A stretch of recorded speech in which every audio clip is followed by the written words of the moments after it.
नमस्कार दर्शकों, आप सभी का बहुत बहुत स्वागत है आपके अपनी प्रोग्राम कुंडली आपकी में, और मैं हूं आपके साथ उपेंद्र कौर। दर्शकों, हमारे ग्रह यह निर्धारित करते हैं कि हमारे जीवन में खुशियां आएगी या फिर दुखों का आगमन होगा। ग्रहों की दशा दिशा ही हमारे जीवन को निर्धारित करती है। ऐसे में हमारी कुंडली क्या करती है? कुंडली हमें ये बताती है कि ग्रह किस स्थान पर हैं और क्यों ऐसा प्रभाव दे रहे हैं। बहुत सारी बातें जो हैं हम अपने जीवन के बारे में अपनी कुंडली के माध्यम से ही जान सकते हैं, लेकिन उसके लिए कुंडली का आंकलन सही से होना भी बहुत ज़रूरी है। तो ऐसे में इस कार्यक्रम से आप जुड़ सकते हैं, क्योंकि इस कार्यक्रम में आपको आपकी कुंडली का आंकलन करके बताया जाता है कि जो जीवन में समस्याएं आ रही है वो किस कारण से आ रही है और क्या कुछ निवारण हो सकता है। और यह समस्त जानकारी आपको देते हैं हमारे बेहद ही खास मेहमान, जो कि आज भी हमारे साथ स्टूडियो में उपस्थित हैं। जी हाँ, हम बात कर रहे हैं आचार्य शेखर चंद्र शास्त्री जी की। तो आइए सबसे पहले मिलकर उनका स्वागत कर लें। नमस्कार आचार्य श्री, बहुत बहुत स्वागत है आपका। नमस्कार आचार्य श्री, सबसे पहले तो मैं आपसे ये कहना चाहूँगी कि हमारा प्रोग्राम लोगों को, दर्शकों को इतना पसंद आ रहा है, यह उनकी फीडबैक कॉल आ रही है कि जो भी आप इस कार्यक्रम के माध्यम से उन्हें बातें बताते हैं, जानकारी प्रदान करते हैं, वो अपने जीवन में अपनाकर बदलाव सरलता से देख पा रहे हैं। यह दर्शकों का फीडबैक मैं आपको बता रही हूँ। चलिए इसी के साथ आज कार्यक्रम की शुरुआत करते हैं। और आज जो है ना, मैं आपसे सूर्य ग्रह के बारे में जानना चाहूँगी। सूर्य, अक्सर हम सुनते हैं कि सूर्य ग्रह यदि हमारे जीवन पे अच्छा प्रभाव देते हैं तो हम ऊंचाइयों पर पहुंच जाते हैं। तो ऐसे में आज इसी विषय पर जानकारी प्राप्त करना चाहूँगी कि सूर्य ग्रह किस तरीके से हमारे जीवन में प्रभाव देते हैं। जी, आपने बहुत अच्छी बात कही कि सूर्य अगर अच्छे होते हैं तो हमको ऊंचाई पर पहुंच जाते हैं। सूर्य अगर हमारी कुंडली में अगर अच्छे होते हैं तो हमको उच्च पदवी प्रदान करते हैं। सूर्य अगर लग्न में बैठते हैं तो वह उस व्यक्ति का व्यक्तित्व इतना विशाल बना देते हैं, जिसकी कुंडली में वह प्रथम भाव में बैठे हैं कि अन्य लोग चाहते हैं कि इन जैसा हम भी बन जाएं। तो सूर्य जैसे ही हम देखते हैं सूर्य को आसमान में प्रकाश करते हैं, उसी प्रकार सूर्य अगर हमारी कुंडली में अच्छी स्थिति में बैठे हैं, मित्र राशि में बैठे हैं, मित्रों के साथ बैठे हैं, तो हमारे जीवन को भी इस प्रकार से प्रकाशित करते हैं, उज्जवल कर देते हैं। हम अपने जीवन में सफल से सफल होते ही चले जाते हैं। हमको मालूम भी नहीं पड़ता कि हम कब सफल हो गए, हमको कब सफलता मिल गई, और हम चलते ही चले जाते हैं और सूर्य के समान हो जाते हैं। सूर्य अगर प्रथम भाव में बैठते हैं तो अनेकानेक शुभ फल प्रदान करते हैं, परंतु यहाँ पर सूर्य की दृष्टि पड़ती है सप्तम भाव से। क्या होता है कि सूर्य सभी ग्रह, सूर्य आदि सभी ग्रह अपने से सप्तम भाव को पूर्ण दृष्टि से देखते हैं। तो सूर्य भी लग्न से सप्तम भाव को पूर्ण दृष्टि से देखते हैं। और सप्तम भाव पति पत्नी का होता है। सूर्य में एक गुण होता है, यह उस स्थान की वृद्धि करते हैं, परंतु जहाँ यह देखते हैं या फिर जहाँ पर बैठते हैं वहाँ जीव का यह उतना विकास नहीं कर पाते। जीव के लिए थोड़ा सा संघर्ष उत्पन्न कर देते हैं। जैसे कि जीव कहें, जैसे कि पति पत्नी का स्थान है सप्तम, वहाँ पर जीव हैं पति और पत्नी, तो वहाँ पर लग्न में बैठ करके सप्तम भाव में देखना सूर्य का उतना उत्तम नहीं है, परंतु लग्न में बैठना सूर्य का बहुत ही अच्छा है।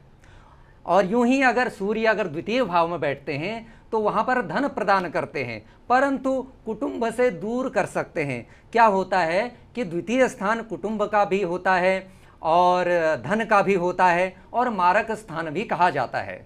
सूर्य वहाँ पर बैठ करके, द्वितीय भाव में बैठ करके हमें धन प्रदान करते हैं, प्रचुर धन प्रदान करते हैं, परंतु हो सकता है हमें अपने कुटुंब यानी कि अपने परिवार से दूर रहना पड़े, या फिर परिवार में हमारे विचार उस प्रकार से न मिल पाए। क्या होता है कि सूर्य राजा होते हैं, और राजा अगर अपने परिवार में भी अगर राजा की तरह अगर रहने लग जाएं तो फिर दिक्कतें उत्पन्न हो जाती हैं। हम देखते हैं कि जैसे कि कोई ऑफिसर हैं, कोई उच्च पदवी पर हैं, और अपने परिवार में भी वह वैसा ही करने लग जाएं जैसा अपने कार्यालय में करते हैं, तो फिर दिक्कतों का सामना परिवार को और उनको करना पड़ता है।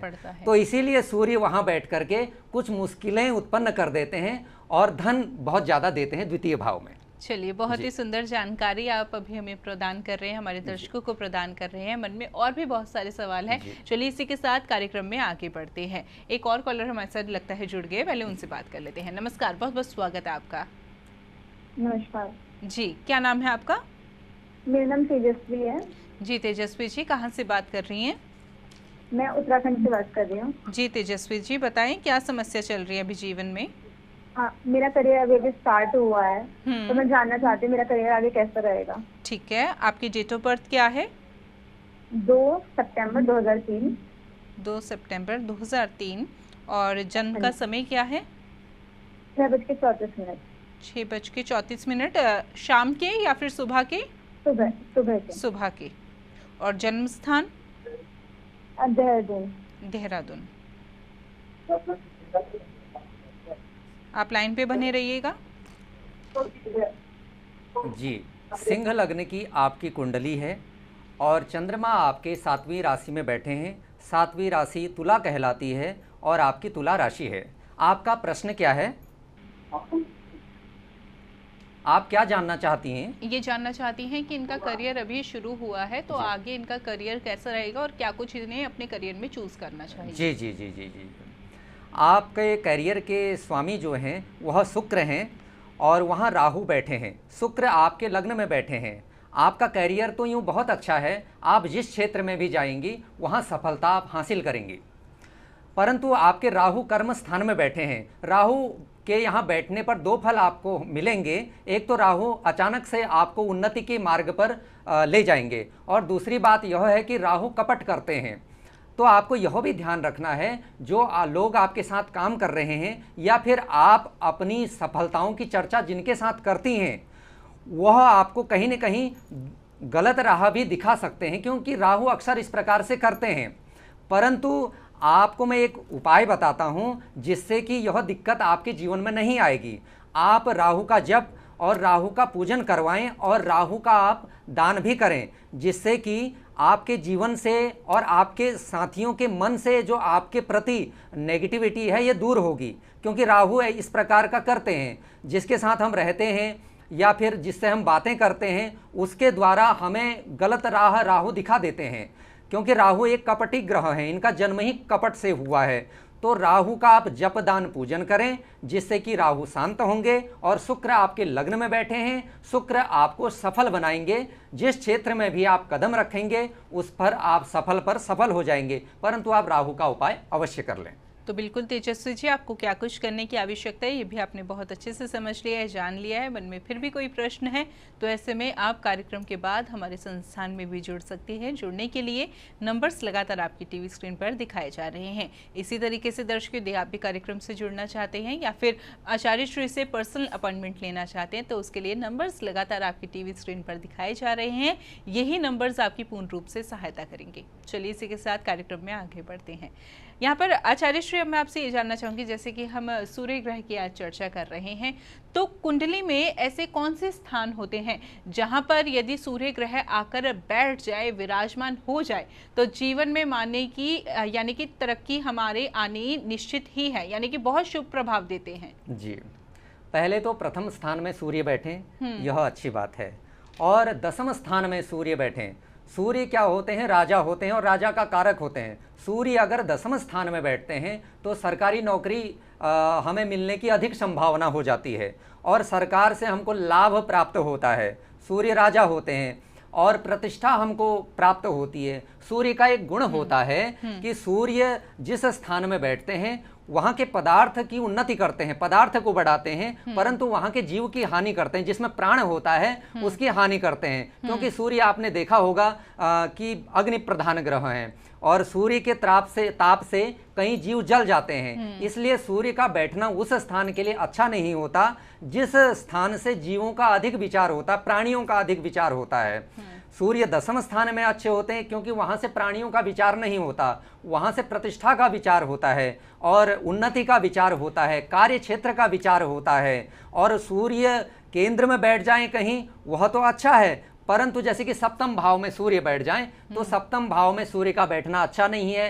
8वें भाव में बैठना सूर्य का अच्छा नहीं है। और इसके विपरीत मैंने बताया ही कि लग्न में और 10वें भाव में, धर्म स्थान में, 9वें स्थान में और आय स्थान में और आदि कुछ भाव हैं, इनमें सूर्य का बैठना अच्छा है। और सूर्य का सबसे खराब अगर है वह है 8वें भाव में बैठना।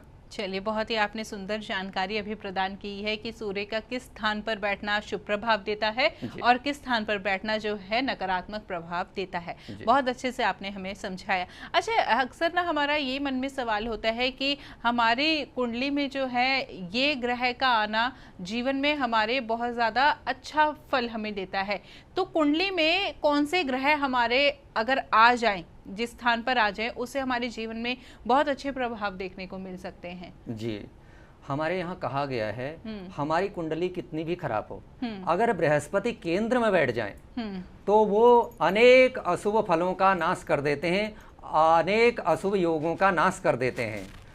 तो बृहस्पति केंद्र में बैठ जाएं और कितने भी खराब योग बन रहे हों तो बृहस्पति उनको दूर कर देते हैं।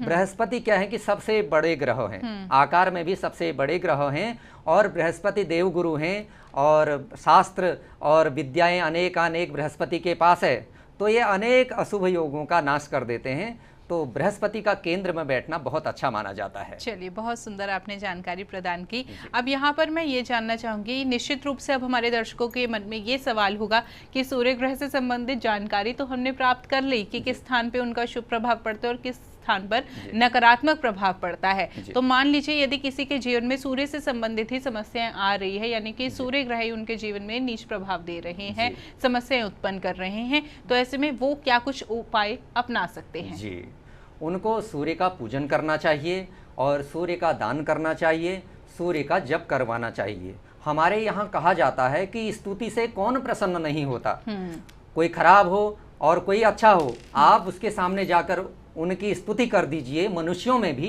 वह तो ग्रह हैं, देवता हैं, परंतु मनुष्यों में भी अगर हम किसी की स्तुति कर दें कि आप तो बहुत ही अच्छा काम करते हैं और आपका स्वभाव तो बहुत ही अच्छा हो, माना कि उनका स्वभाव अच्छा नहीं हो, लेकिन फिर भी वो हमसे बहुत प्रसन्न हो जाएंगे, झूठी प्रशंसा से भी हमसे बहुत ज़्यादा प्रसन्न हो जाते हैं। तो जब किया जाता है, पूजन किया जाता है किसी भी ग्रह का, तो स्तुति की जाती है उसमें, तो स्तुति से वह ग्रह प्रसन्न हो जाते हैं और अपना अशुभ फल हमको नहीं देते, शुभ फल प्रदान करते हैं और हम अपने जीवन में सफलता से सफलता प्राप्त करते हैं। बिल्कुल, ये तो रहे सूर्य से संबंधित उपाय।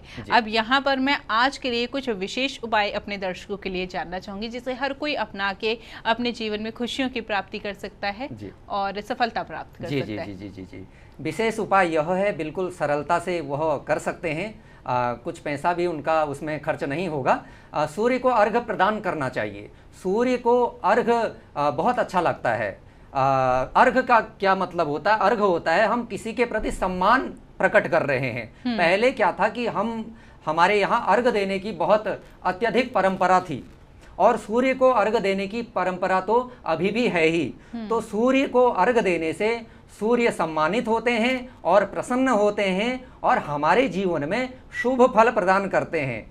और अगर किसी को लगे कि हमारे सूर्य तो अच्छे हैं, क्या हमको भी अर्घ देना चाहिए सूर्य को, तो सूर्य को सभी अर्घ दे सकते हैं, चाहे उनके सूर्य अच्छे हों, चाहे उनकी कुंडली में सूर्य उनको अशुभ प्रभाव से प्रभावित कर रहे हों, तो सूर्य को हम सभी अर्घ दे सकते हैं प्रातःकाल। और अगर कोई 7 दिन अगर नहीं दे सकते तो वह रविवार को सूर्य को अर्घ दें और सूर्य उनको शुभ फल प्रदान करेंगे, ऐसी हम कामना करते हैं। चलिए, बहुत ही सुंदर उपाय आपने हमारे दर्शकों को बताए, हमें बताया। इसी के साथ साथ कार्यक्रम के अंत में मैं आपसे यही कहना चाहूंगी कि यदि जीवन में समस्याएं चल रही हैं, परेशानियां चल रही हैं, थक गए हैं, हार गए हैं, उन परेशानियों से लड़ते लड़ते, उन समस्याओं से लड़ते लड़ते, तो अब आप एक बारी हमारे कार्यक्रम से जुड़कर देखिए, क्योंकि इस कार्यक्रम के माध्यम से आपको एक सच्चा सानिध्य प्रदान किया जाता है। चलिए, इसी के साथ कार्यक्रम को यहाँ पर विराम देने का समय आ गया है। आचार्य श्री, आप जुड़े, कीमती जानकारी दी, उसके लिए बहुत बहुत धन्यवाद जी। नमस्कार दर्शकों।